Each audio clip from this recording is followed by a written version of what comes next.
guys, this is your warning. We do post up spoilers. At times we're relatively offensive. We use vulgar language. So if you think that any of those are gonna offend you in any way, shape, or form, take your step back right now. Because, buddy, this is not the place for you. Anywho, have fun listening to us. And, yeah, this has been your final warning. For that time period? What do you mean? It was very ahead of its time for a French film of that time period.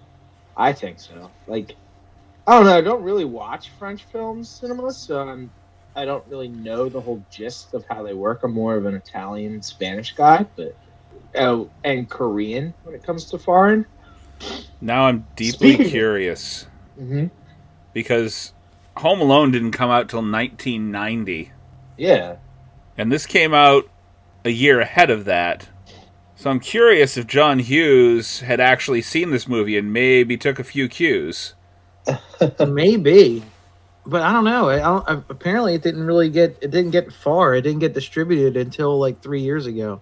That's strange. It just made a few festivals and then it became a lost film. Was this covered in Search of Darkness or no? I think it was. Mm-mm. Really? It's technically an 80s film. Technically. Yeah. Technically, I guess it was shot in 88 and released in 89. So once Home Alone was released, the filmmakers actually tried to sue 20th Century Fox for stealing their idea. Losing both picture and audio quality on you there, Miss Piper. It's actually kind of scary. I live to be scary. What are we watching? The movie Host right now? Ooh. Possibly. I have yet to see that movie, Host. What movie? Huh. The new viral film called Host. Is that kind of like Unfriended? Yeah. So they literally waited 20 years to release this film? I guess so. Because it was made in 89, and it wasn't released till 2019. They actually did a similar situation. Or maybe it had like a very limited VHS release and then it just did not survive. Well, hell, the original Texas Chainsaw Massacre was, banned in like Europe and everything until like last few years. Oh yeah. And what I was going to say is Dark Night of the Scarecrow technically didn't get a distribution release until 2011, I believe. So that was a long It was time on too. VHS. It just didn't get a DVD or streaming release until then. Because I remember seeing the VHS in the movie store. Another movie that I really want to get is Anguish. Like, I'm trying to find Anguish. 'Cause I saw Anguish, and that's really ahead of its time, too. I mean, you're just going through so much anguish trying to find it. So it ran through film festivals starting back in 1989 at the Lyon Film Festival. It was released in France for that. There was another international festival, France, back in the 90s. It was released in February 1990 in Japan. Local fire department going by behind me. Santa in there? What? Stop setting fires, Chris. Is it Santa? Santa, it's possible. Throwing candy canes? That was a little too fast for Maybe Santa. it's Krampus. Krampus. It could be. Maybe it was Krampus. Occasionally, Krampus, Santa maybe? will drive Santa around on the back of like a fire truck. They'll like put him on the back, and they'll drive around town, and they'll honk the horn, let the kids wave at him. But if he's hooked to that particular fire truck, as fast as they went, they left his beard behind. This made its Japanese release in February of 1990, then Germany in November, Italy in December of 1990, then Spain, July 91, Peru in 1994. Then it made its television premiere in Hungary in 2013. Then another French Paris International Festival in 2017. And it finally had its limited release in the United States December 17th, 2018, before being widely available to stream in December of 2019. Unless you're in the region, but not in the region. Well, I mean, I'm playing it right now in the background. Oh, really? That's what I don't understand. I click Dan's link, and then it's like, you're not in the region for AMC. Okay, well, fine. I'll try a Shudder 7-day thing. Nope, I'm not in the region. Have it on mute. You're in the U.S. You technically are in the region. Am I in the U.S.? I thought I was in a little pocket realm now. Fair enough. So, just so everybody's aware, I kind of started the recording in the background. We are live. I had a feeling. We got into some decent conversation. I had to just hit that button and just get it, and let's go. So, in case anybody's wondering, this is Cinematic Anarchy. You didn't just stumble into some random conversation. Today, we are joined once again by two fantastic guys from Clockout Films, Dan and James. I'm like double checking here because what was that? Sorry. Say hi, Brett. Hello. He introduced me as James, Dan. I introduced you as my first name, people. Brett is my middle name. Brett is your middle name. Okay. Do you prefer Brett? Danger was your middle name. I do, but professionally I go by James. We can call you either or, whichever one you like. See, I can go ahead and change that, so now when I'm looking at it, I'm not looking at James and Dan. I can see Brett and Dan. You know that if that's a preference. Because I changed it myself just so I don't get confused. So it's not like, oh, James is texting you and James is texting you, because my other best friend's name is Jim. So yeah, that would cause a little bit of confusion. Is Jim a nickname for James? Yes. Yeah. See, I never understand that. It's like getting dick out of Richard. Besides asking nicely, I don't see how you get dick out of Richard. I mean, you could, figuratively speaking. Yes. Yes, if I ask nicely. If you ask nicely. Yes. You may not even have to ask nicely. Nah, just a few drinks. The drunker he gets, the prettier I am. Drunker Richard gets, the more of a dick he is. And we are sitting down also with Piper. You guys have become familiar with her. She's sort of taken a step in to replace our missing co-hosts, Viking and Miss B. Yes, y'all have to deal with this boring actress. I'm not gonna go there. Don't call yourself boring. Jeez, what's wrong with you? Okay, you get to deal with this lively person. That's much better. And we are sitting down to discuss a 1989 film, Deadly Games, A.K.A. code 3615 code Père Noël, dial code Santa. I'm reading the French title here with absolutely no attempt at a French accent whatsoever, because no. I was wondering why that kept popping up when I searched Deadly Games on YouTube. Well, it's another name for the movie. I think there's dial code Santa. I was like, that doesn't make sense. It doesn't make sense. There's one in a way, if you look at it through little plot points, it makes sense. Because the killer is kind of like a man-child, so he thinks the whole thing is a game. Because remember that his opening scene is him wanting to be involved in the snowball fight. The killer is essentially. And then when he finally captures and has the kid in his arms, he's just like, "All right, now it's my turn to hide." Our killer here is essentially Zach Galifianakis with Will Ferrell's build. I thought he kind of looked like Willem Dafoe. A little bit. What? Willem Dafoe in a wig? Willem Dafoe in a wig. I've seen him with the beard before, so it's not. Yeah, but not the curly hair, not the Bob Ross hair. Willem Dafoe as Bob Ross. Willem Dafoe. I'd pay to see that. That's actually an interesting casting. That is pretty interesting casting. I think he could do it, too. I'm trying to picture Willem Dafoe as somebody who's calming and painting trees. Even though Owen Wilson already kind of claimed it unofficially. Wow. So I'm going to put you guys on the spot, Brett or Dan, if you want to give us a quick synopsis of the movie.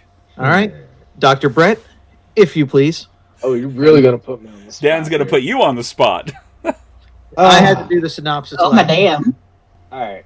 Was there a synopsis for Spookies? I don't think so.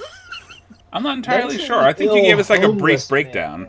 Oh, go ahead. Sorry, I'm talking over you, Brett. Mentally ill homeless man gets infatuated with trying to be a kid again. So he goes on this schizophrenic psycho rampage, and he decides to play a little game with this little kid and his grandpa. I forgot their names. And their dog. Oh, yeah, and their dog. And the dog gets the shit end of the stick for the game.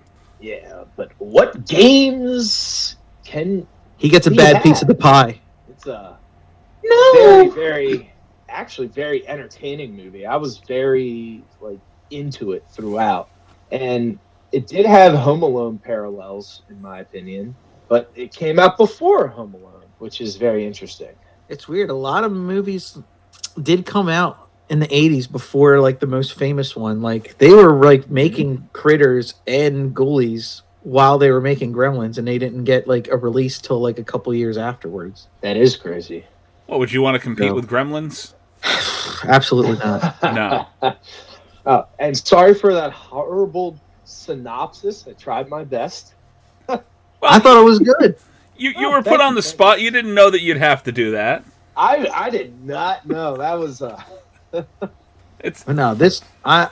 like I said earlier, I fucking love this movie.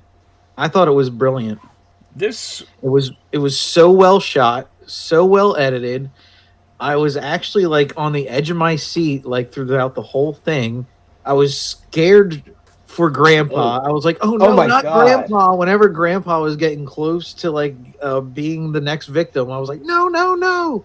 Grandpa was definitely my favorite character in the entire movie. It had me truly invested from start to finish. I mean, if we're going for favorite characters this early on, I'm sorry, Santa's my favorite character. He's just fucking weird. I don't know. I think Tama is my favorite character of the whole thing. Oh yeah, the main character's name's Thomas. Yes. Yeah. Yes. Just because he's the kid that we all kind of saw in our heads when we were kids. We have all the fun gadgets, we have all the secret passageways. What kid didn't try to play Rambo or Commando at least once in the backyard? No kid. No kid? This bitch. What?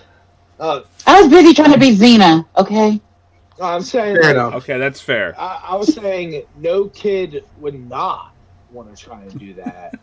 That's what I was getting at.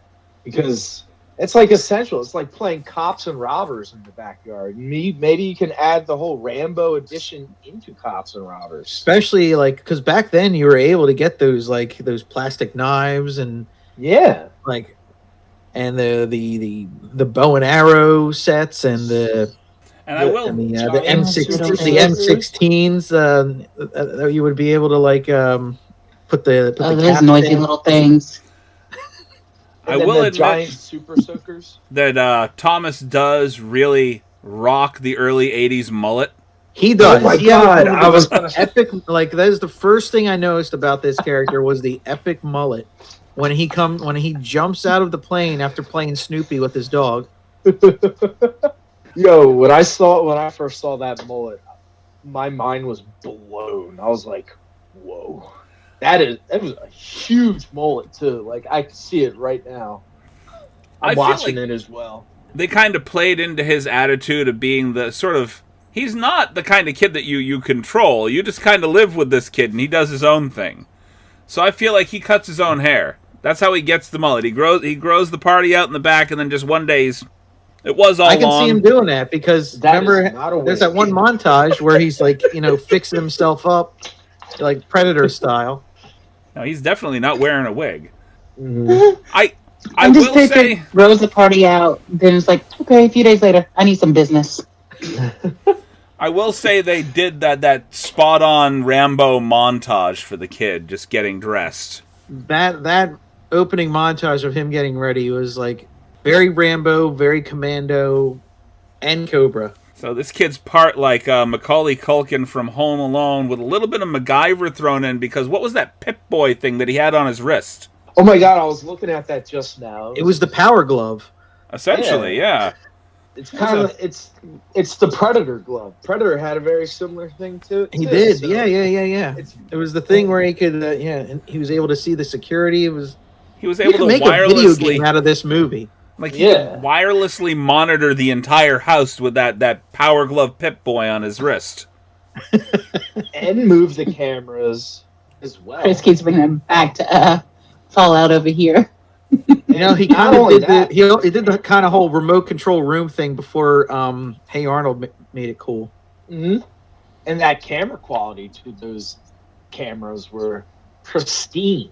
Oh yeah, for the 1980s, yeah. Not actually, especially for that little screen he had on his wrist gadget. And it was like at least a 4K. Didn't he have like a little infrared going on there too? A little bit, yeah, because I remember he was watching, like, he was checking on Grandpa sleeping at one point. And it looks like there's a bit of a heat signature there. So maybe they were pulling from, like, Predator or something as well. Maybe. It was like a big blender of 80s. It almost feels fake. It does. It feels like something that would be made now as, like, a parody that's like a marriage of everything they loved from the 80s, you know, like Christmas movies, children adventure films, and Arnold Schwarzenegger and Stallone movies. Well, honestly, if I hadn't read just a few moments ago that this was filmed and like fully ready for distribution a year before Home Alone came out, I would have guessed that this was a parody of Home Alone. Home Alone? Yeah. You know? Like going way darker with it and everything. You want to bet this guy got a pre-screening of what Home Alone was supposed to be and then went out and I'm going to take this back and I'm going to make my own. And this is what we got. What makes this movie work for me is that it doesn't start out with the thrills right away. It just feels like a regular kid's Christmas movie. Like through the first half hour, you're just invested in him like wanting to like get in contact with Santa. You get this introduction to the kid. Go ahead. Sorry, you get this introduction to this kid. You see that he basically has full run of this castle with his single mother, who he's got little through the. I was just looking at the armoire. He goes through the armoire almost like what am I thinking? C.S. Lewis, Lion, the Witch, and the Wardrobe. Oh yeah. But the back of his wardrobe is just this treasure trove of toys that apparently his mother has bought him. I'm guessing. I'm guessing because there's not a father in the picture. They're his dad's toys and his grandfather's and his. That was such a cool room. I was saying to Dan when I first watched it, after I first watched it, it was like, imagine the production team that had to clean up all that junk at the end of filming. Like, I particularly liked the Indiana Jones rope bridge directly through the middle of everything. Oh, yeah. Mm-hmm. That was really well used, too. Yeah. I also like how the characters move around and utilize this giant house with, like, a maze room of just, like, this art room with all these pictures in it that had, like, a maze to it. There could have been like a space room, you know. There's so many rooms. It blew my mind. Like the way they shot it was very subspecies-esque. Yeah. The way they shot the castle and shot like the exterior and the way the camera would move around. That was all models. Yeah. Right. Yeah. That's the only part I think I was disappointed about. If they could have found something, I don't know, like not just a model, but like an actual location to film from the outside. You can do it all in sets on the inside, that's fine, but just a nice location just to film for the outside. Instead, they just used Camelot. Essentially. It looked a little like just a dollhouse. But I thought it added to the charm. Like, I knew it was, like, kind of fake, too, but for some reason, since this is, like, a Christmas movie and it's all about getting toys, using like a toy house as the exterior kind of adds to that whimsical charm of the movie. It kind of felt like the dollhouse version of Lex Luthor's house in Smallville. It did. Hey, don't be smart, Smallville at all. But you really couldn't discern any of like the scenery around it. It's just sort of the house against a dark backdrop. That's true. So that's the only reason it took me out of it. It's like just a little bit more. Obviously, this is well before any decent green screen, I guess. Right. Mm-hmm. But at the same time, Chris, it kind of adds to like the dreamlike atmosphere that the movie creates. We're kind of just thrown in the mix, and we're kind of disoriented, just like the kid and the Santa going through this maze of a place.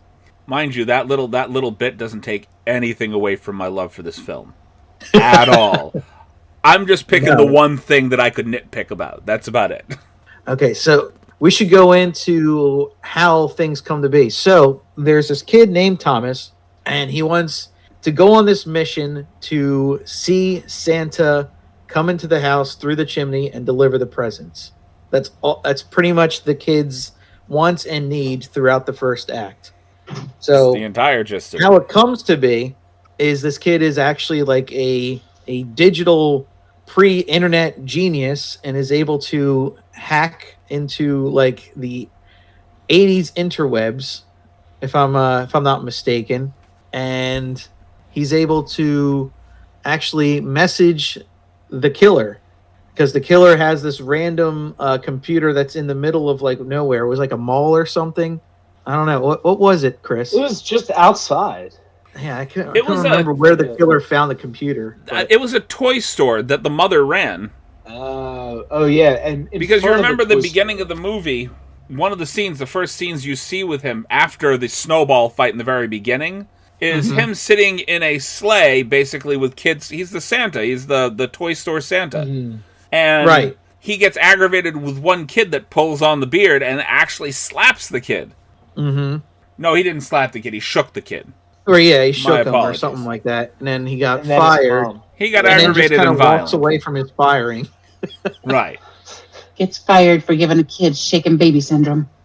And the reason the Santa decides to come after the little kid is when he's sent to the office to be fired, he hears them talking about a toy delivery to her son's house. Yeah, her partner's setting up all the toy deliveries.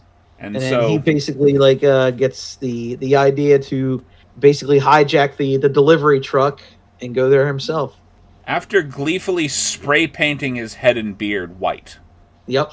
Oh, that scene was awesome too. Where he was very, very excited. Very creepy. The atmosphere and the great thing is, it was just one shot. Yeah. And there was just so much energy in that one shot of him spraying his beard. And that pull-in as I got closer to the mirror.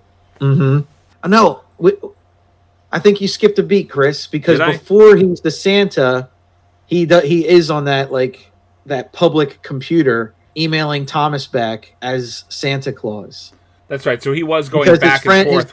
His friend is in the room, and he's just like, "You're not talking to Santa. You're just talking to some weirdo," because they're doing like an instant message back and forth. I didn't even know that was email was around back then. 1989, was it? What the hell?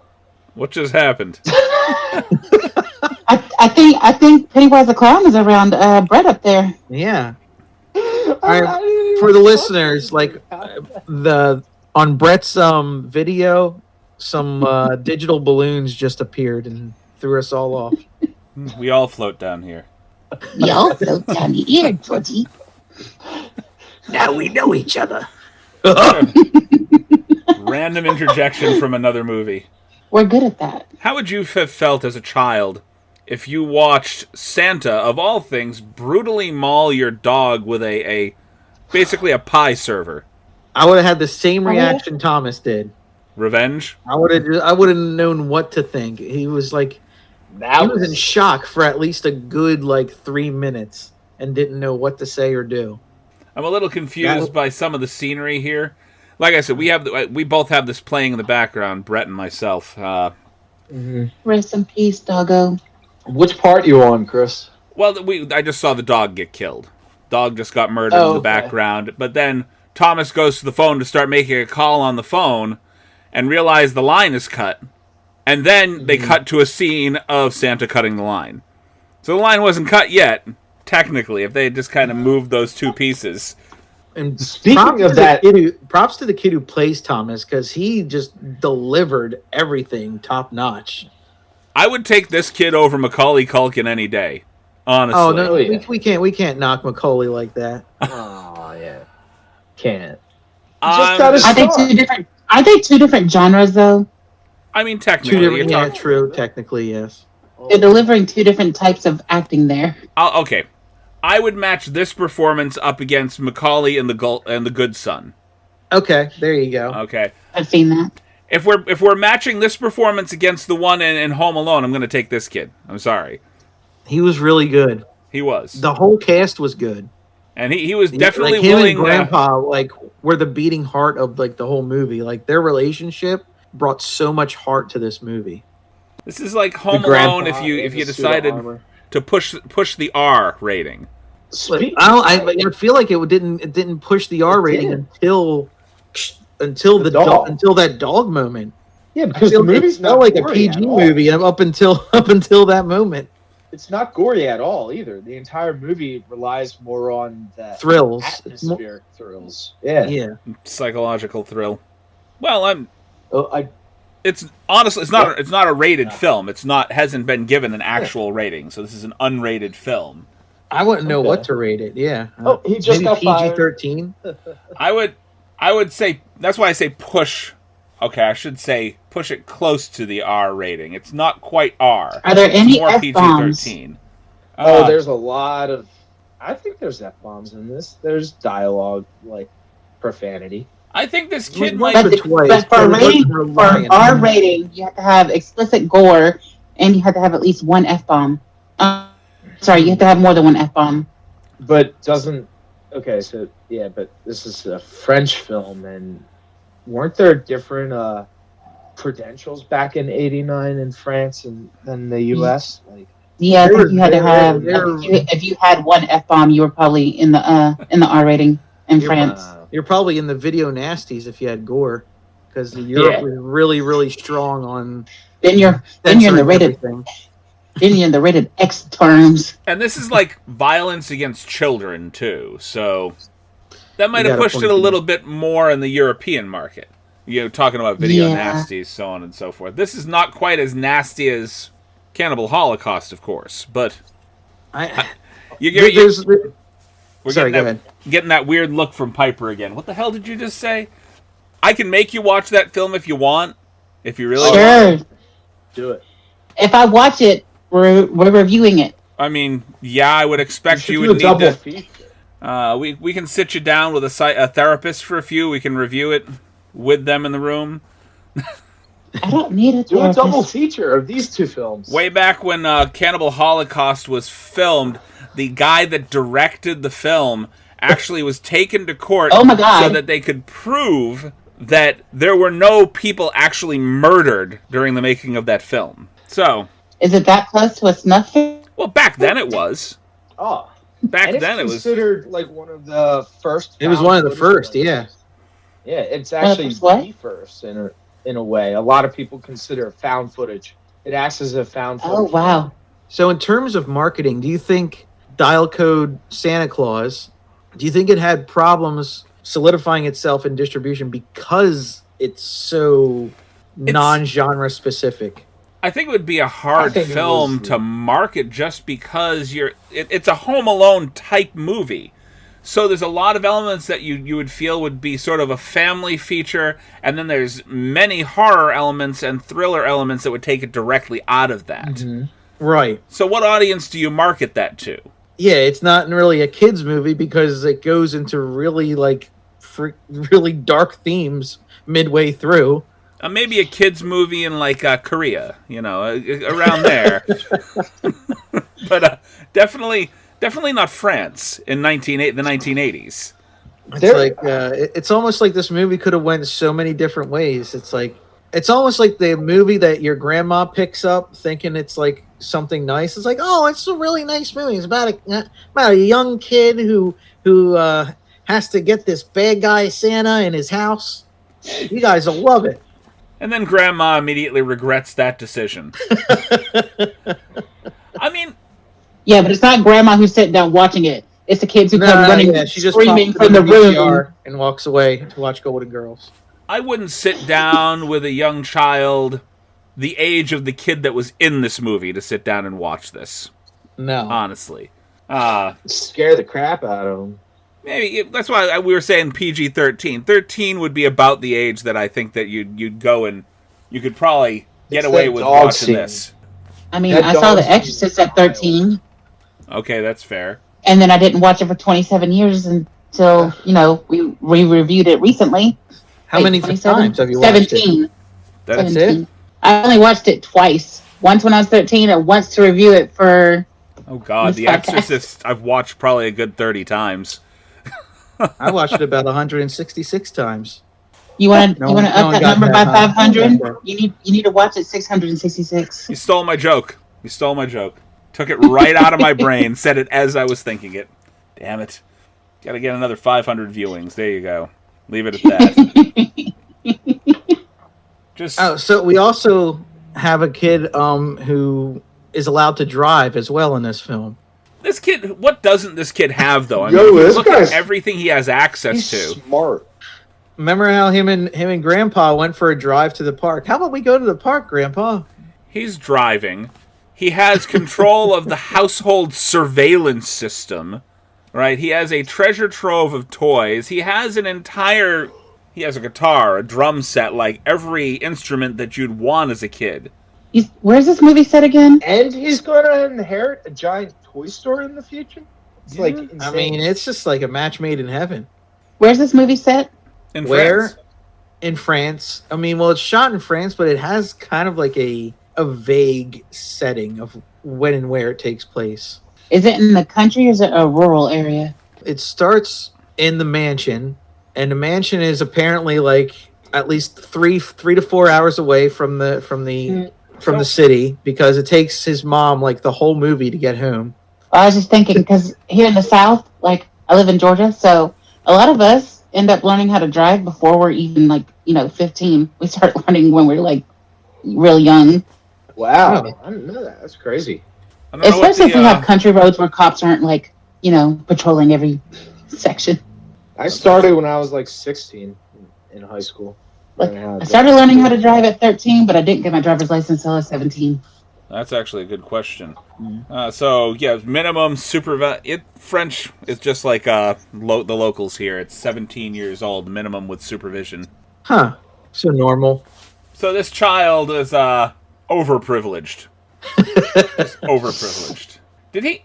Okay. Great definition. Well, I mean, if he's driving all the way to the park with his grandfather, he's not 17 years old. So either his grandfather has some kind of Obi-Wan Kenobi force magic going on. This is not the child you're looking for. And he can convince these people that this kid's able to drive, or he's overprivileged for the local area. And they're like, oh, look at that kid. 12-year-old's driving again.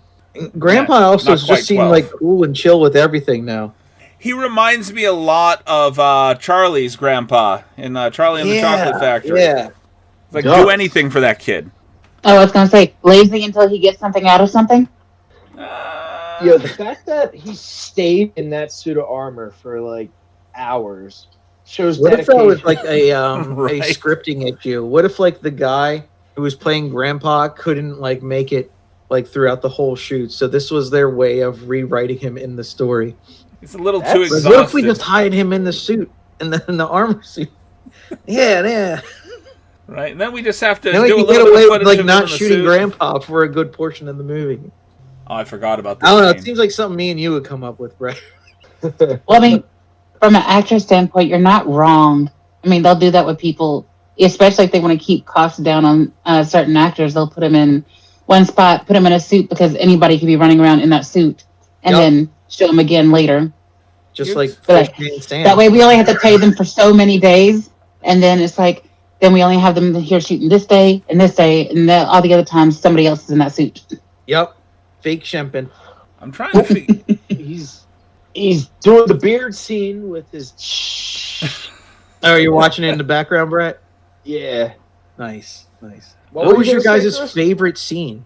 Especially you, Piper. What was yours? No. What was your favorite scene? Her favorite scene was the scene that came up that says she is not in the region that is required to play this movie. It's just a loading screen. Then I have to ask Dan, Dan, where are you from? Me? I'm wondering. Yeah. I'm from Delaware. Oh, maybe that's why. Maybe it sent me to Amazon in Delaware. Maybe. But wait, if you watched it from there, then it would still be in a region. Yeah. Right, maybe they just don't... It would still be our region now. They just don't want you to watch these French movies in the South. It's on the Shudder app. I watched it on Shudder. I watched So, it Chris, directly what through was my. your Chris? What was your favorite scene? Okay, you're making me think. Well, I did like the chase scene through the art labyrinth. Ah, okay. That was cool. I was That was kind of really curious well-edited. I was curious as to why they would have an art labyrinth within the house with the MC Escher staircase that he gets into the attic with. So their access to the attic is through the labyrinth that is that art room. But Speaking of that attic, sorry, go ahead. there was a scene in the film where he goes up for the telephone in the attic, and then Santa just pops out of nowhere like, ah! Well, he's got those Like, Friday the how did he 13th get up Jason there? powers. He can Oh, it teleport. could be scary. He's a teleporting Anyway, I didn't homeless mean to schizophrenic. interrupt. We needed the jump scare, so that's why he was up there. The reason why I like that particular scene is because it's the only scene in the movie. It leads to the scene where he chases Thomas out onto the roof. And then they do that kind of helicopter crane shot, like over it, kind of go around the house. So it's the only time that you get to see decent exterior, like a decent exterior shot of what is supposed to be the castle. Everything else looks like it's just a stage. Yeah, I wonder where they filmed that on, like an actual rooftop to somewhere. I mean, Or they just probably figured out how small to stage. kind of take the staged shot and kind of pull out a little bit and then blend it in with the model. Yeah. Like, That so is it gets true, to a 'cause point and then didn't you... they have? Go ahead. Oh, sorry. Didn't they have like a shot where they pulled out and they showed? It was like the trick shot where he's like going across the windows, but they pull out and it shows that he's right there. Right. So on the steps. So he's not like hanging from 50 feet above there trying to get from window to window. Well, there was a shot where he almost fell, and they have like an animated silhouette version of him like dangling. Yeah. I do remember. I saw that. That was actually well that done. actually was like my favorite sequence. Probably was like when he got chased out onto the roof, and then he just cries out for his mom in the middle of his frustration. Because I think in that moment it just makes it grounded again. We're not making a badass kid as the hero, you know. He's actually a kid caught in this like craziness. Mm-hmm. So he's just sort of making do with what skills he already has and what he has on hand. Yeah. No, I definitely enjoyed, and I had a thought and it slipped out just about as soon as it started to form. I definitely enjoyed the interaction, the rooftop interaction, probably the most. Him calling out to his grandfather, saying he's got the situation under control. He's basically trying to be the man of the house and protect his family, protect his home. And it isn't until he gets on the roof that he really gets, serious about it. Like, he goes, okay. He goes, I don't have any choice here. Now I have to do something. So I think that bit of dangling that puts him in life or death mode. Like, okay, I'm not going to dangle on the roof forever. I've got to go in and take this guy out. And so he like, climbs back in, and then he starts to and that's when he starts to get that plan in order, right? Right. When he starts to start making the traps. He starts setting the traps everywhere, and this is the part where Marv should have never entered the house. I'm at the part where they're in the car trying to escape from Santa, and Santa's right there, and that backlight shot making Santa's silhouette when they're in the car, that was just the shots in this movie. Yeah, it is so really well cool. shot and well done. Like, as like a film geek, like this movie is like so well made. And that's kind of why every shot, every edit is just so beautiful. It's kind of why I agreed with you. This feels more like something that would have been shot within the past 5 to 10 years as a parody to those movies. Right. So it feels like it's a little ahead of its time, even though, it was technically before even Home Alone. Yeah, that's so uncanny. That's crazy. So, Brett, what was your favorite scene? Honestly, the movie kept... there's so much stuff happening throughout the film. Like, I'd have to watch it again to really then sit through it to actually digest. It does Something keep like that. moving. There's not one slowdown. There's not one slow part. It keeps moving. Actually, I think the only slowest part is on top of the rooftop where he cries out for his mom. But that was Really, but it's necessary because it's character development. Exactly. So it had to slow down at that point. But I do agree with you guys on the whole rooftop sequence thing. So that's a really good scene. Mm-hmm. But I just love just them entering this secret room throughout the entire house, and when you get to the room, it's just the coolest freaking room on the planet. How about the scene where we as an audience are relieved to finally think he's got Santa, and he puts him in that sauna, and then locks the door shut with like a pipe, right? Yeah, and he gives Santa that like, "Yeah, I got you, motherfucker," kind of look. Oh yeah, that was a cool scene too. Piper, how's this movie sounding to you so far? Like I need to watch it. Is it making you like eager? You do need to watch it. We're ruining it a little bit for you. mean, or are you getting like a what the fuck is this movie kind of vibe? Both. I will say one of the better. It gives me a sense. I need to watch it, and also gives me a sense of what in gay hell. I will say one of the better scenes in the film was basically the opening scene where the homeless guy is trying to interact with the kids. It's the only moment in the film where you have any true sympathy for him as a character, because he shits it all to hell the next time you see him. So it sets you up to think this is one kind of guy. You don't see that psychotic snap happening when the kid pulls on his beard. So I think they set that up really well. They do. They set him up as kind of like this innocent man-child, and then as the movie goes on, there's just like the mask starts to crumble. Well, he's definitely a man-child. Not innocent, though. Not even remotely. Innocent. He is a psychotically murderous man-child. So that he is. And would you rate this higher than Silent Night, Deadly Night? Would I rate this higher than Silent Night, Deadly Night? Like, of all Killer Santa movies, where would you rate this? Of all Killer Santa movies, where would I rate this? I would put this just below Silent Night, Deadly Night. I liked Silent Night, Deadly Night a bit more. Okay. Far above that horrible remake with Goldberg in it. Oh, I like Santa's Sleigh. Santa's Sleigh. I need to see that all because I want to see Frank Drescher get it. Why'd I think that was a direct remake? It felt like it was a direct remake. What, didn't they make another one like on Shudder, like Robo Santa or something recently? Yeah, I don't think I've seen that one. There is a Silent Night remake. Yeah, it's just called Silent Night. Okay. There was also another Terminator type Santa. Yeah, there was also another one, Christmas Bloody Christmas. Oh yeah, that one. That's probably the one I'm thinking of. Yeah. Yeah, I didn't like the Goldberg one. I'm gonna say that this is probably my favorite Killer Santa movie. Really? Just because it's so well done. I'm going to have to go revisit a couple of Killer Santa movies just to kind of place it somewhere. Because I haven't watched any other Killer Santa movies this year. I have other kind of fluffy Santa movies that I've been watching, so... Actually, I just went to a screening for a Killer Santa movie called XXXmas. XXS? I've heard of that. I have not seen it. It's pretty good. How was it? I think I actually may have heard of it from you, if I'm not mistaken. You had mentioned it at one point. Did I?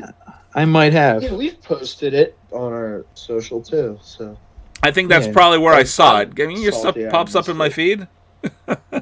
And then let me give the director a shout out, I guess, and you can edit that in. Sure. James Dean. Yeah, James Dean is the director of XXXmas, a very new ish Killer Santa movie. Be rather impressive if that was the reincarnation of James Dean. He says he gets that all the time, and there's also a porn star named James Dean. Yes, there is. So he said he told me that people ask him if he's a breakfast sandwich as well. Have they asked him if he's related to the porn star? I mean, XXXmas. I mean, yeah, exactly. That sounds like a porn parody. It is kind of a porn parody. It takes place in at a porn production. Okay. And then there's this Killer Santa who's basically killing off all the cast one by one. Okay. And I have no words here. and it's actually Now I the wanna real see Santa that movie. Claus. That is the So it's not like this movie where it's like a weirdo in a Santa hat. It's actually like the real Santa Claus because there's this subplot of why he's centering in on these people. I'm guessing they're on the I naughty won't list. spoil it. I'll let you go and seek it out yourself. He's decided to take the kids out on the naughty list himself. Exactly. That's pretty much why. One, they're on the naughty list because they're making pornographic material, and also there's this other subplot which I won't spoil. It's not Good. just that you're on the naughty list, it's the fact that you've been on the fucking naughty list for every single year since the time that you were 12 years old. All right? They're not on the naughty list. They're on the naughty list. The Naughty. perpetually naughty list. Yeah. And like you said about the toys in Dial Code Santa, you will say the same thing about how many cookies did this production go through, because this particular Killer Santa in XXXmas is addicted to cookies, and that's the way to kind of like I gotta get see him. That's the only way to get him distracted, so you can sneak by him, is to give him milk and cookies. Just here, look, cookies. Just make some star-shaped cookies and throw them like ninja stars. He'll probably catch him with his mouth. Or... Go on, Fido. This is the end chase scene where Santa's chasing after the chubby kid on the bike. Does it feel a little bit like it was pulled from The Shining? Just a little It bit. did. That was actually a really good scene too. His friend stops being a douchebag and actually comes over to try and help him, and then he goes all the way there only to be told to like go get the fuck out and go home. That's the only scene, the precursor to that scene where Santa cuts the kid on the calf.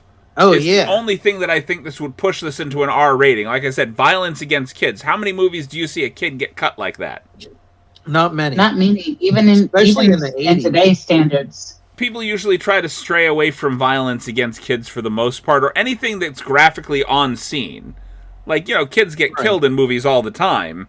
Just you don't actually see it physically on the screen. It's sort of like a side plot point, like, okay, this kid got killed now, revenge plot over here, or, Freddy only kills the teenagers, but I'm sure he's gone after the other kids too. You just don't see that. I mean, there has to be some kind of like a high kill count with Freddy.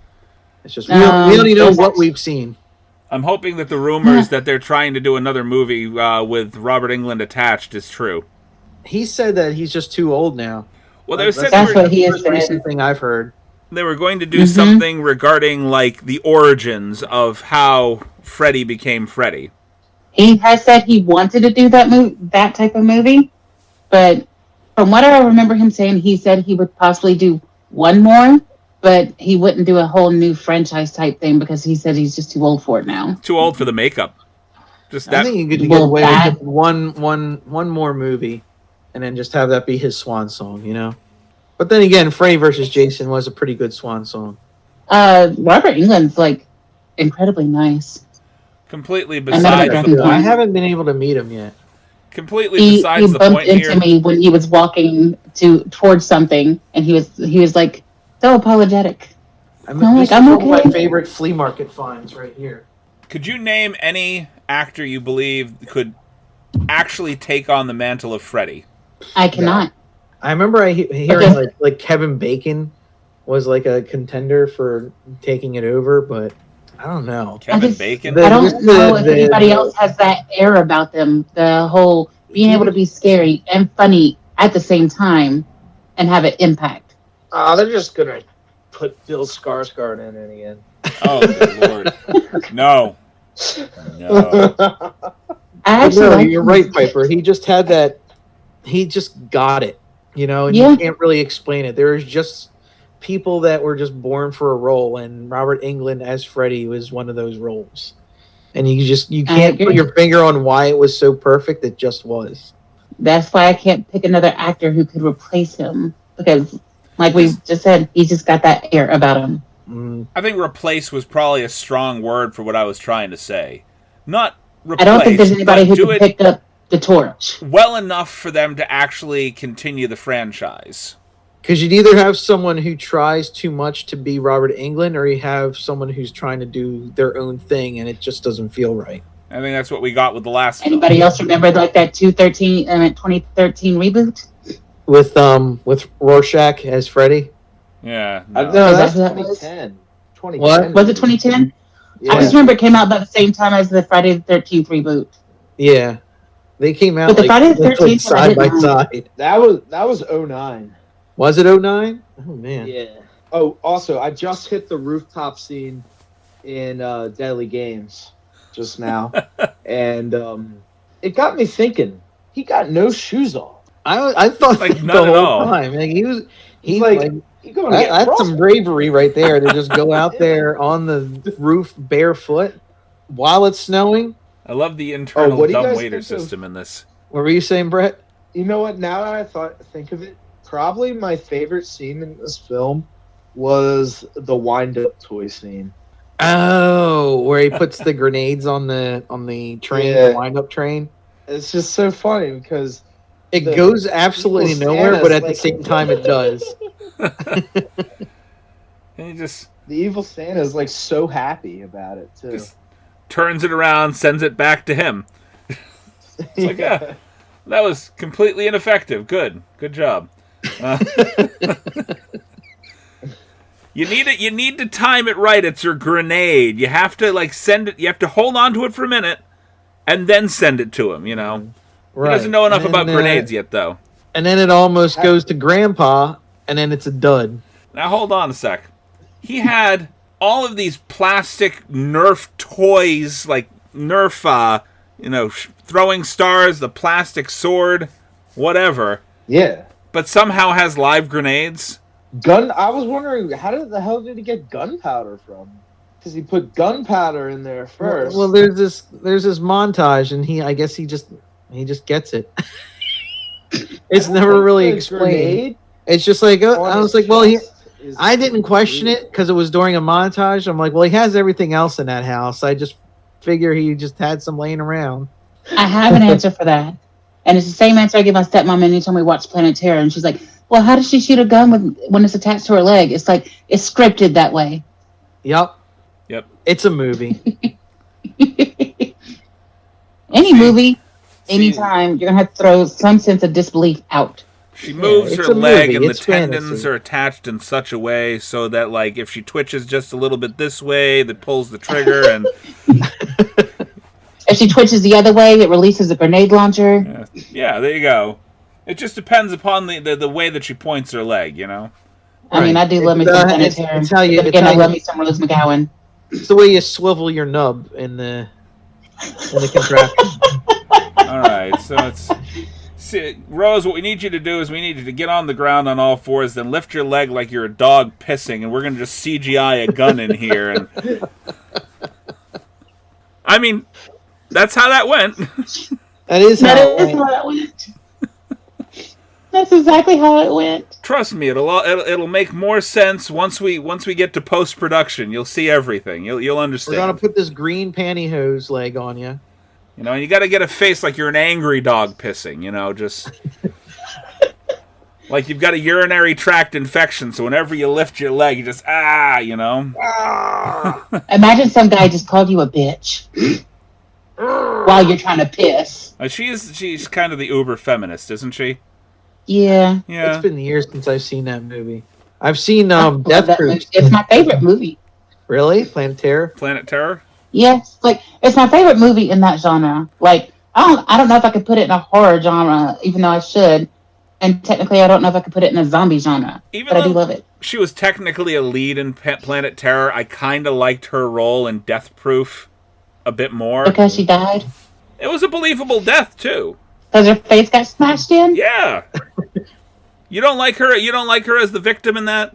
Well, I let's love her face as the it. victim in If she wasn't dead from the face smashing, she was definitely dead after the car crash. You got all this protection over Either here, way, she but was to have dead. any of the love benefits, you really have to be in my Russell, seat. so that's why hon. I've seen Death Proof more than Planet Terror. I definitely have, but that's my love for Kurt Russell.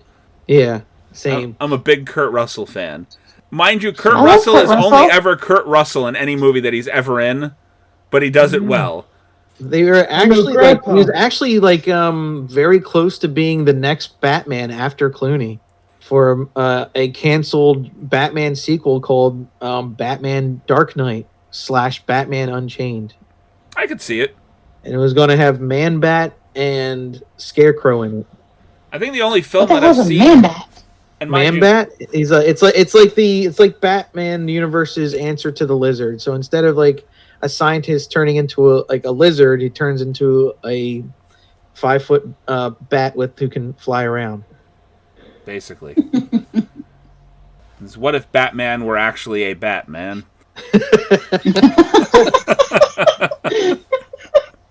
Basically, when Gary Oldman transforms into that bat creature in Dracula, it's kind of the same thing. Yeah. Chris, when you say that, do you mean like a creature bat, or do you mean like a baseball bat? No, like a bat. We're talking about Man-Bat from the Batman series. Yeah, well, great. Yeah. What if Batman were actually a Batman with a Batman? Yeah. I'm so engrossed by this chase scene right now. We noticed you were kind of watching what's going on. I'm over here on my end. You're watching the chase scene. Over on my end, I'm watching the train pass this kid as he panics. Oh, it's heading for the armor, huh? Yeah, the grenade's going back at him, and it's heading for the armor. Yes, and he knows who's in the armor. Grandpa. No. You like all and these I'm over here spoilers, just watching all of y'all. Huh? You like all these spoilers? All the spoilers. It's like I'm just over here. It's like he's watching this, you're watching this, and I'm over here just watching y'all.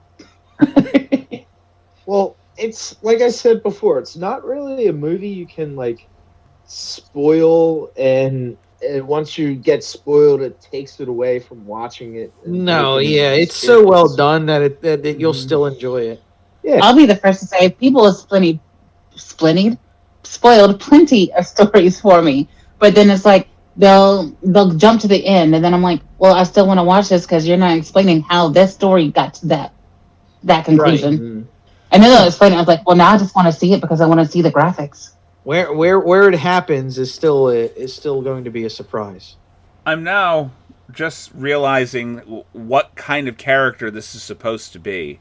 So the Santa here is like, oh God, what is the name of Mice and Men? Lenny. He's like Lenny from Of Mice and Men. He's committing these acts of violence, but he's not like, he wants to play with the kid. I think he went there. I don't think he went to go kill this woman's kid. I think he went to actually be Santa for the kid. But the dog he really bit wanted him. to be Santa for a kid, but he doesn't know how. No. Is that what you're saying? Yeah, because remember, he said, I want to play hide and seek. It's your turn to find me. Right, and he was even enamored by the smoke coming out of the train when the grenade didn't go off. So he's got all these childlike things going on in his head. He's transfixed by this, that, and the other thing. But I think the don't say misunderstanding. This dog was biting his leg, and when the dog wouldn't get off his leg, he killed it.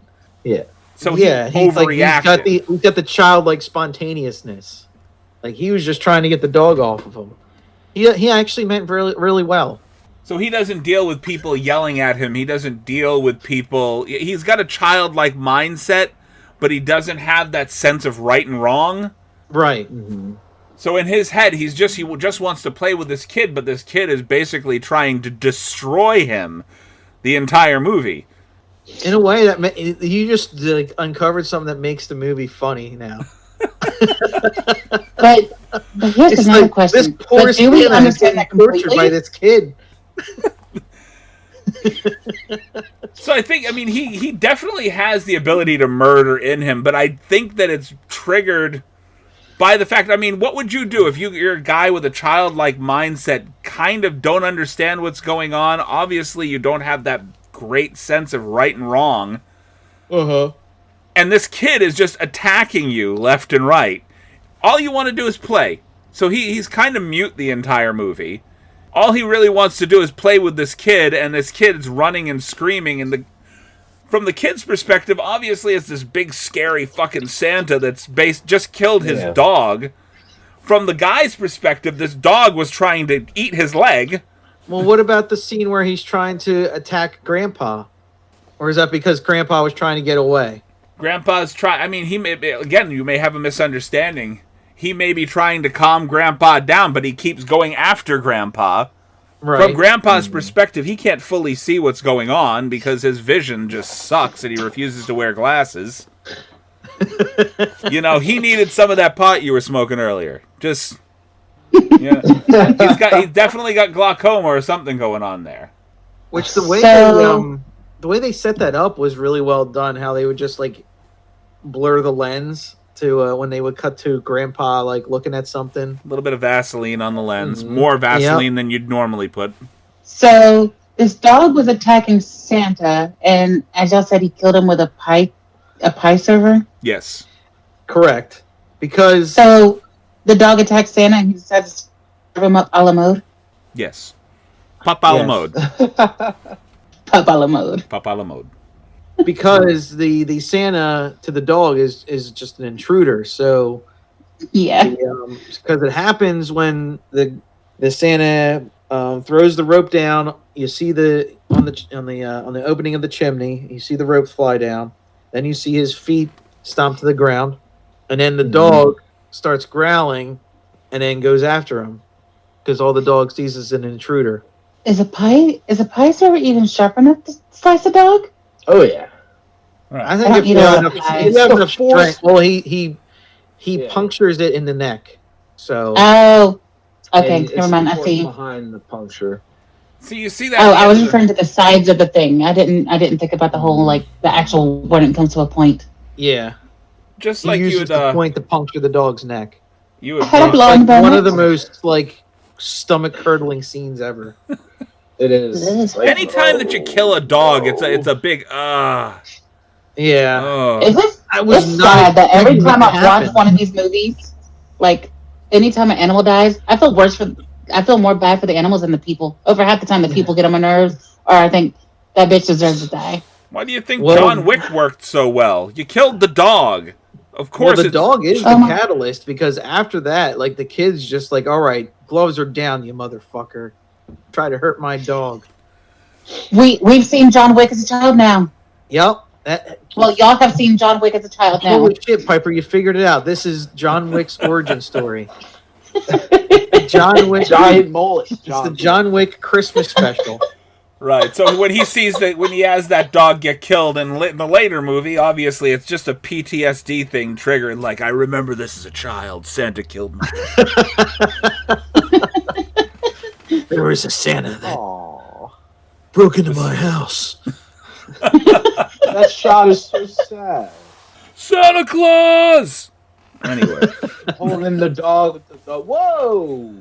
But like Brett, I thought it was just going to be a struggle and the dog was just kind of going to whimper and run away. But no, it just... Nope. Boom, that comes out of nowhere. It really startled you. Well, I was trying to think about the first movie I saw where a dog got killed, and it was probably Fear, where they put the German Shepherd's head through the doggy door. That I think for me it was Halloween, where he strangles the dog. I've never seen Halloween. The originals. I've seen the remake, the first remake. You saw the Rob Zombie one? Yes. Okay, but you haven't seen the original, the John Carpenter film. Nope.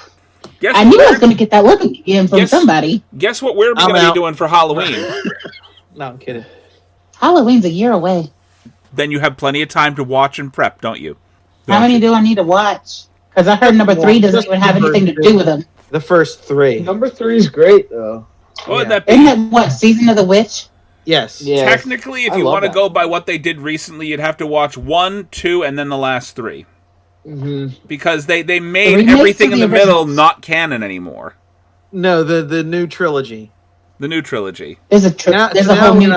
Now we got everybody like chronologically confused about. Like, oh wait, I forgot. Laurie Strode they got Laurie Strode back. Jamie Lee Curtis. I forgot they brought her back. The new Laurie Strode trilogy. Though I do the Evil Guys Tonight trilogy. David Gordon Poop directing it. David Gordon Poop. I'm definitely going to have to go give that a follow. Let me go find David Gordon Poop.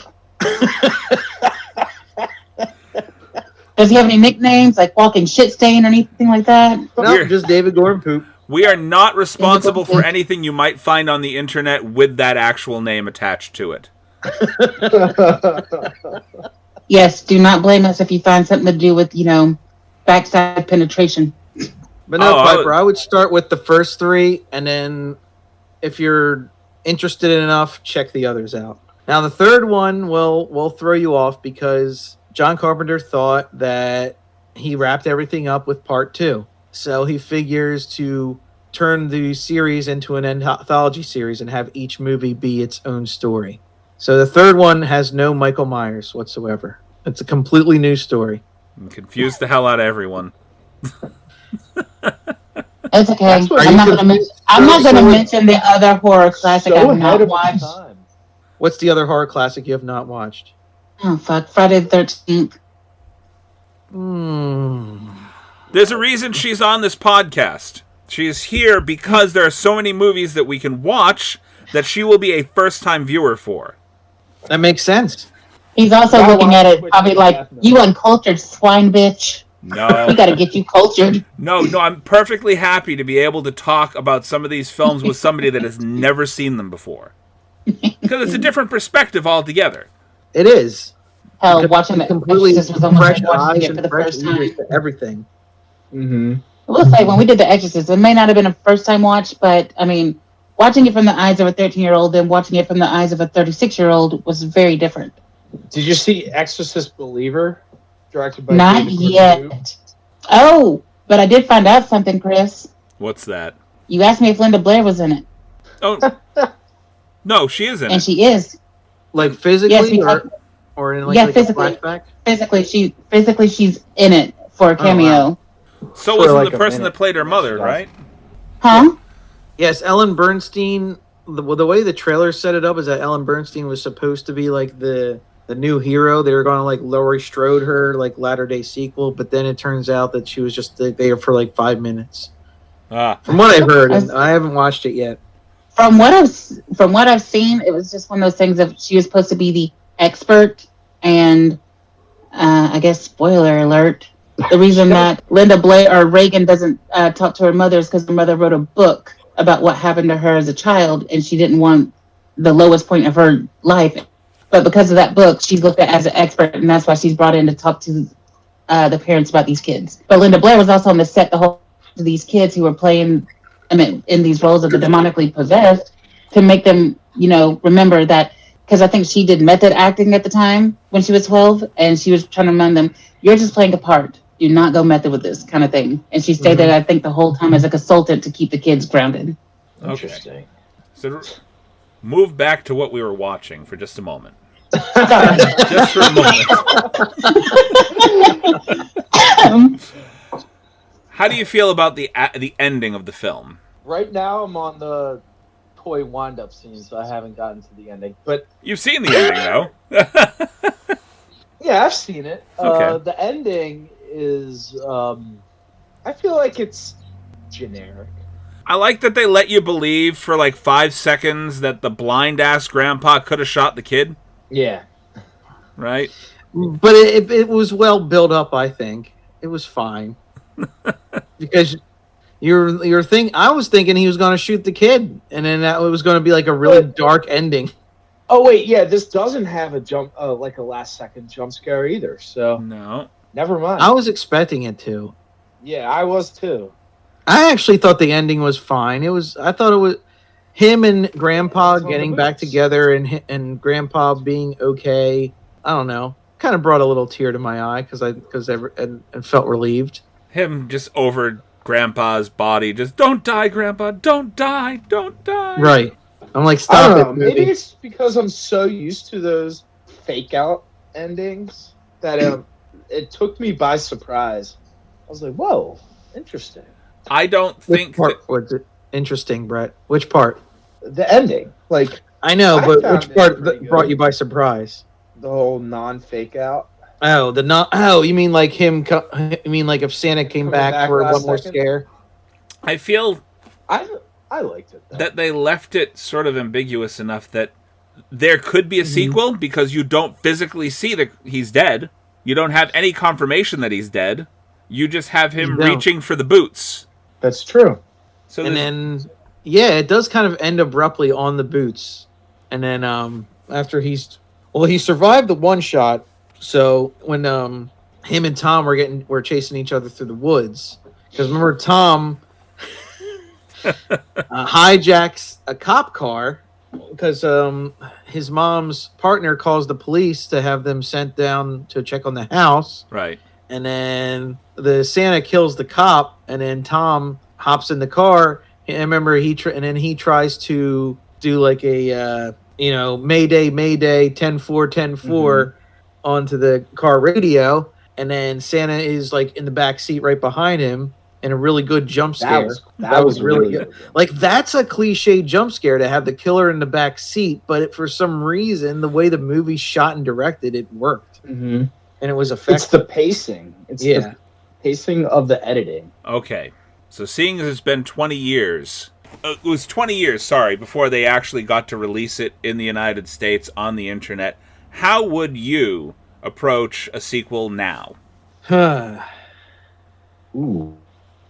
Technically... I don't think it deserves a sequel, to be honest. I feel like it ended where it should have ended, and there's no other way.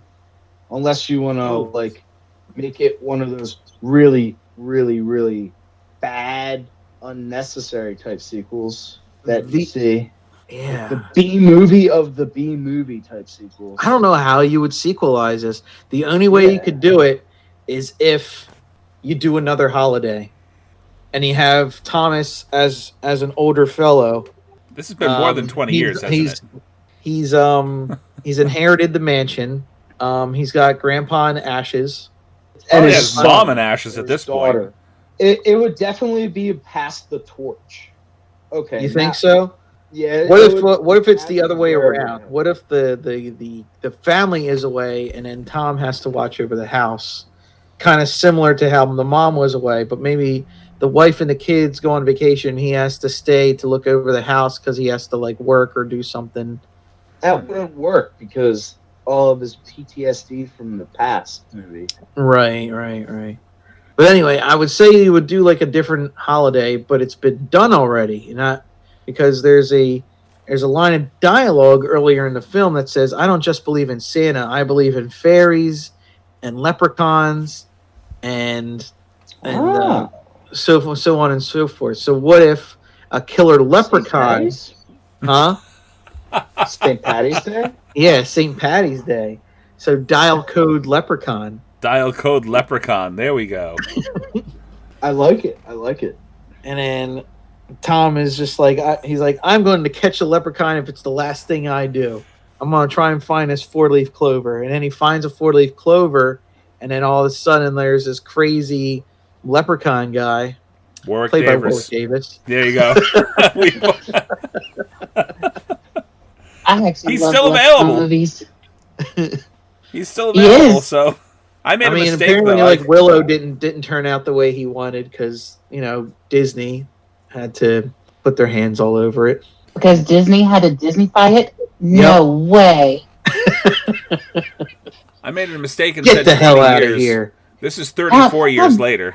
I never expected that. But that's the only way you could do a sequel for this. I think it works as a standalone. If you did a sequel, and it's going to be tricky. What do you think, Brett? It would have to play out like kind of the way Puppet Master 2 played out after Puppet Master 1. Because you guys seen Puppet Master 1 and Puppet Master 2, how the continuity kind of connects. Yeah. Yeah, totally. Yeah. or am I thinking that I am really stoned right now? Piper hasn't seen Halloween, Oh, and you're that's true. assuming she's seen Puppet Master 1 and 2. We're I've not. seen a Puppet Master movie. It was the last one made, and it sucked. Are you sure that? I honestly think. Oh wait, what were we gonna say? Wait, what Puppet Master did you watch? The very last one that was made, and it sucked.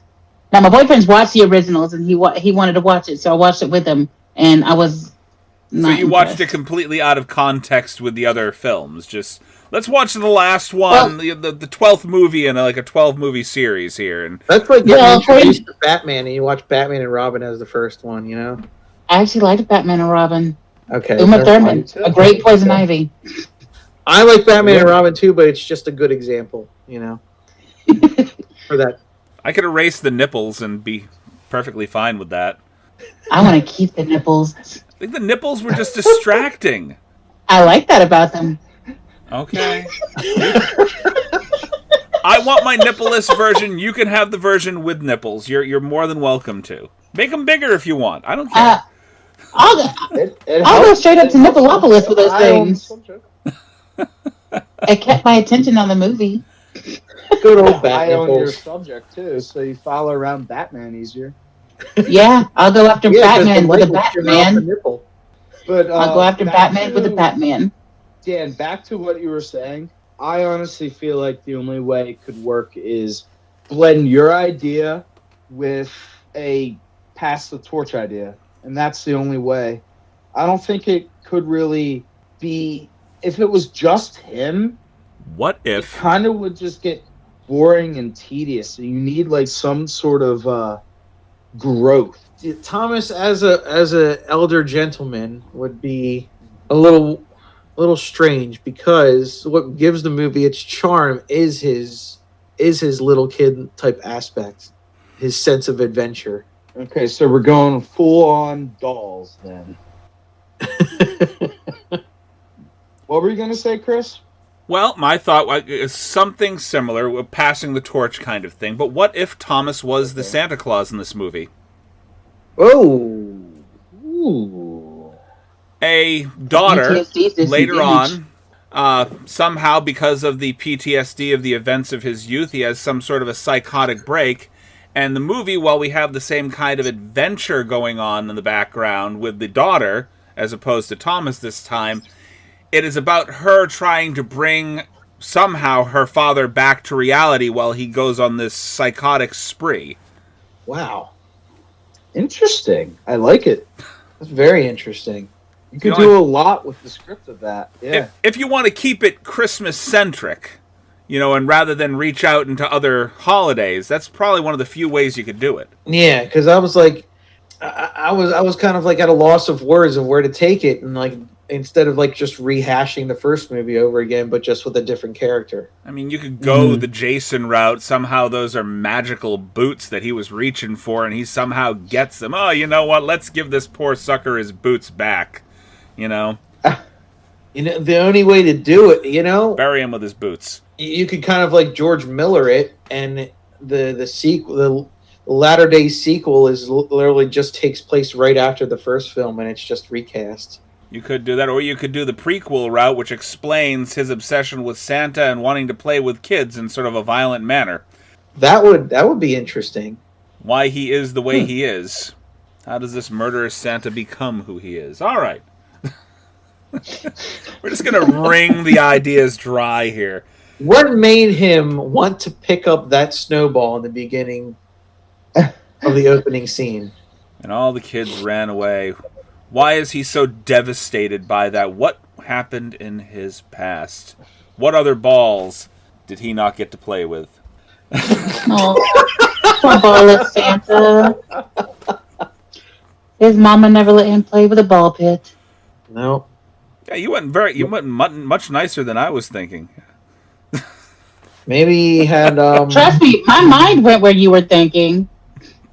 Maybe he was neutered as a child. I don't know. You don't need to keep anything clean here, Piper. There's no point. Maybe that's the thing. Maybe he had a childhood accident that left him ballless.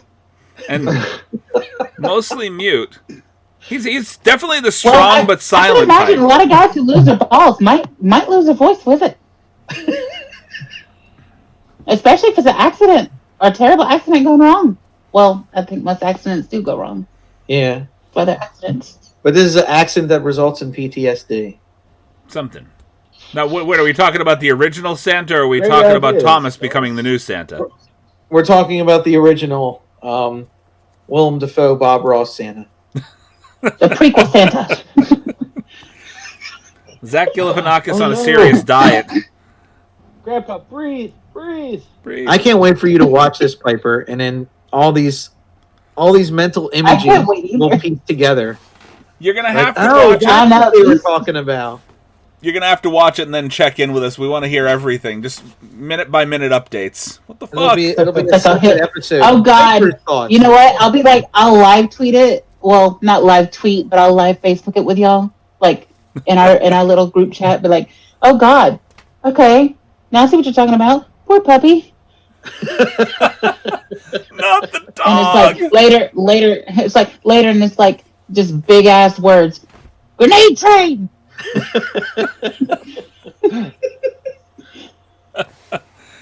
I can just imagine just like what kind of imagery we're giving her right now. It's almost like you're typing it into an AI and it's giving you like all these weird like swirly If images. I could paint a picture like Willem Dafoe. There you go. I'm sorry, Willem Ross. Willem Ross. Pardon me. Stop dying. It's gonna. Yo, Grandpa's about this. I'm trying to stop dying. I'm trying. He's gonna paint a friendly Did you finish the movie yet? little Christmas tree over in the corner.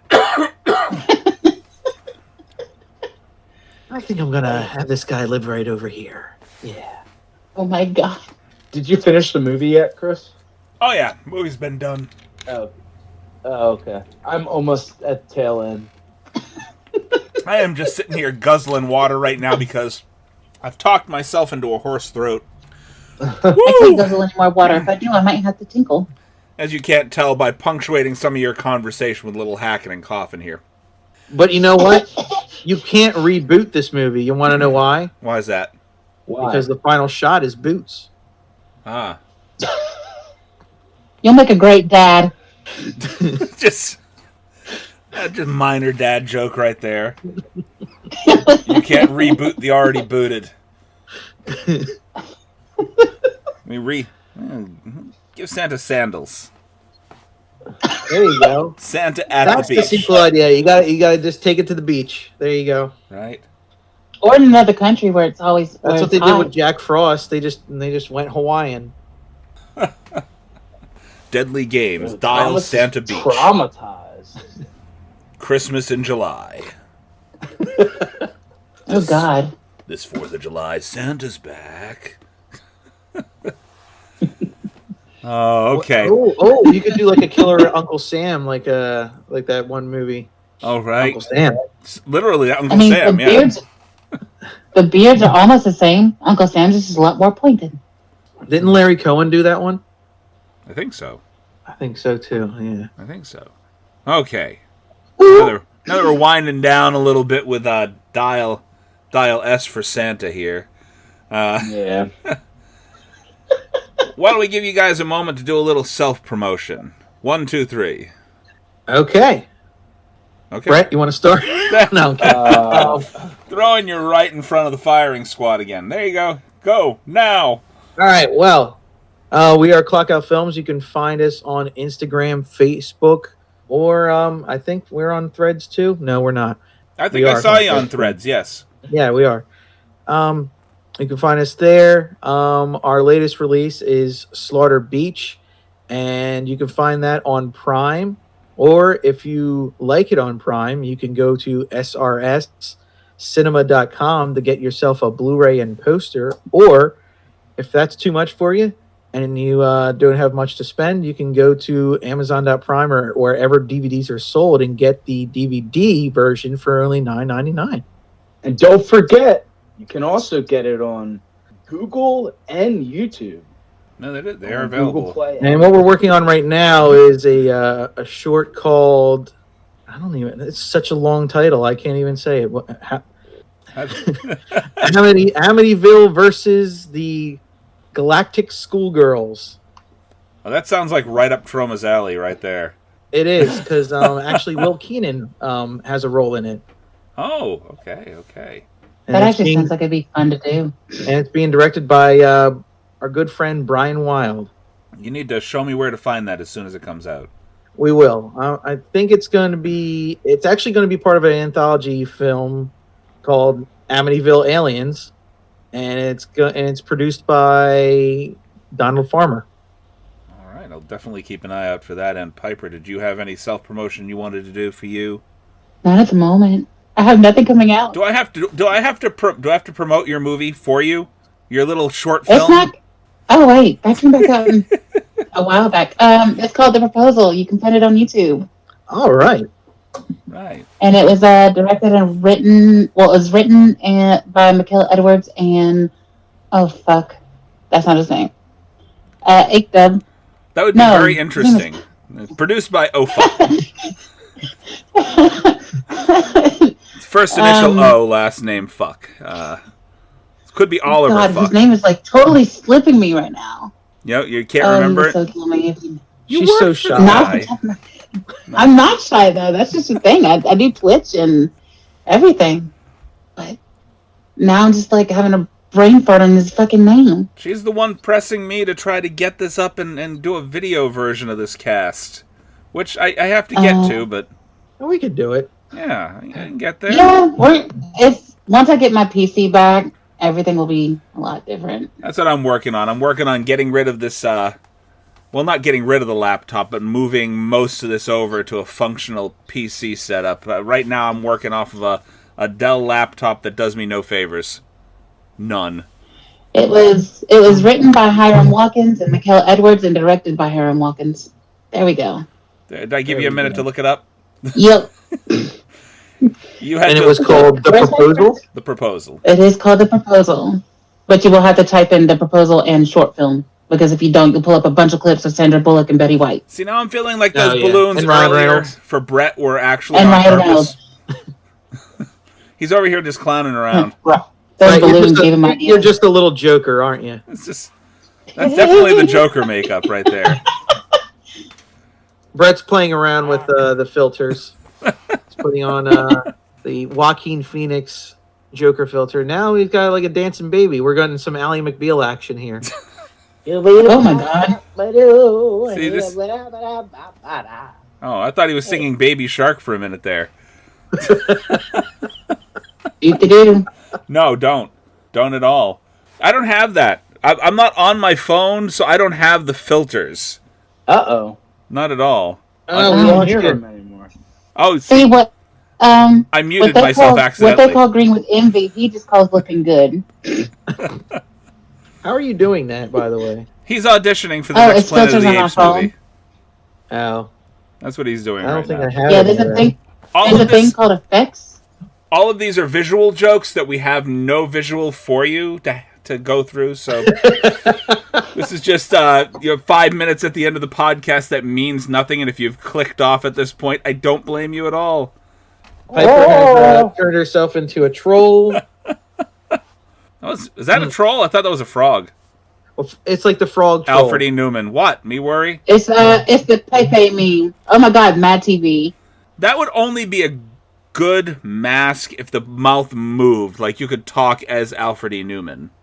It just looks like, he just looks like he has a paper mask stuck to his face.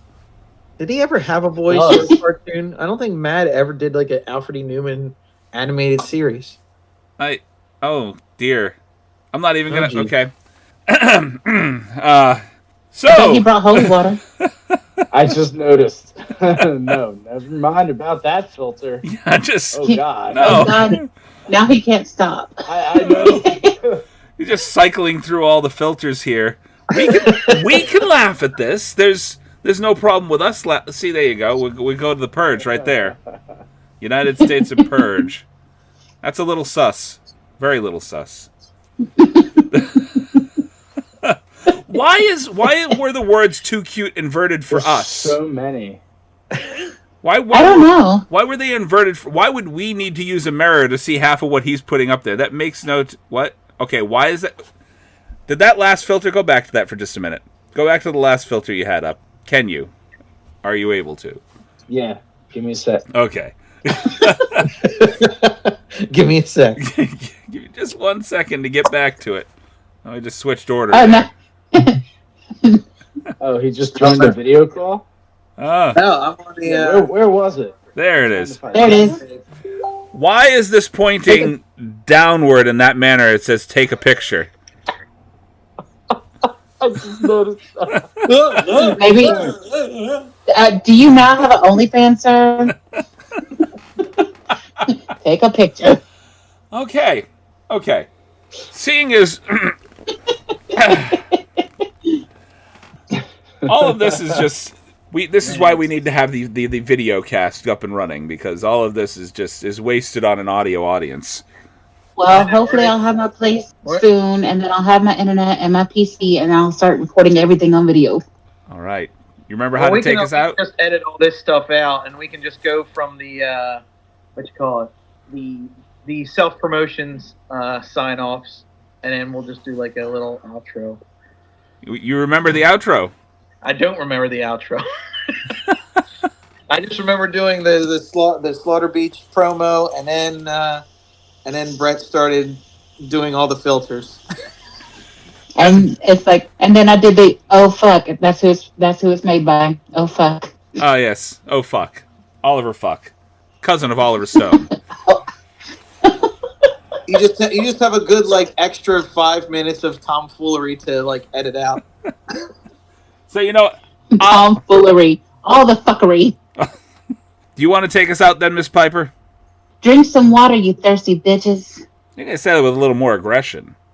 Yeah, come on, you can got do the it. pirate thing going on. You gotta drink some water, you thirsty bitches. In the words of Miss Honeybee, drink some water, you thirsty bitches. I asked for like pirate, and you kind of went like Al Capone there for a minute. What do you want from me? No, Al Capone's fine. You can go Al Capone. I'm good with that. Who's Al Capone anyway?